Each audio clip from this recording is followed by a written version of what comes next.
ചന്തേരം മുച്ചിലോട്ട് ഭഗവതി ക്ഷേത്രം പെരുങ്കളിയാട്ടത്തിന്റെ ഭാഗമായുള്ള നിലമ്പണി ഭക്തിസാന്ദ്രമായ അന്തരീക്ഷത്തിൽ നടന്നു. ചന്തേരം മുച്ചിലോട്ട് ഭഗവതി ക്ഷേത്രത്തിൽ 2024 ഫെബ്രുവരി 8 മുതൽ 11 വരെ നടക്കുന്ന പെരുങ്കളിയാട്ട മഹോത്സവത്തിന്റെ പ്രധാന ചടങ്ങായ നിലമ്പണി അടിയന്തരം നടന്നു. അരങ്ങിൽ അടിയന്തരത്തിൽ തമ്പുരാട്ടിയുടെയും നർത്തകർ ക്ഷേത്ര കൈലാസ കല്ലിന് സമീപം നിലം കിളച്ചുകൊണ്ട് നിലമ്പണി തുടങ്ങി. തുടർന്ന് ഉപദേവതമാരുടെ നർത്തകരും ചടങ്ങിൽ പങ്കെടുത്ത് തുമ്പോട്ടി കൊണ്ട് തച്ച് ചാണകം തേച്ച് ശുദ്ധി വരുത്തി. കരിവള്ളൂർ, തൃക്കരിപ്പൂർ തുടങ്ങിയ മുച്ചിലോട്ട് ഭഗവതി ക്ഷേത്രത്തിലെ സ്ഥാനികരും നർത്തകരും ചടങ്ങിൽ പങ്കെടുത്തു. തുടർന്ന് അന്നദാനവും ഉണ്ടായി.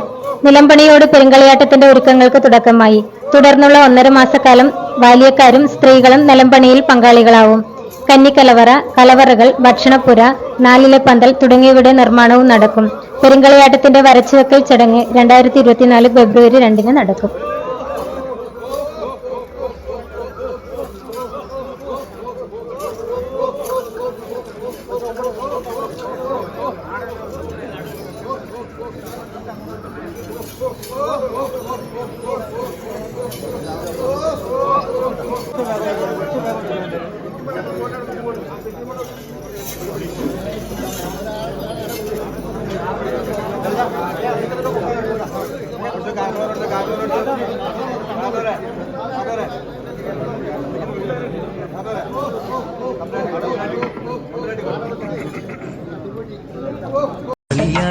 തിരുനാളെത്തി നീ വരുന്നു തിരുമുടി മുന്നിൽ, കമനീയം ഭഗവതി രൂപം കണി കാണാൻ കനിവരുളേണം.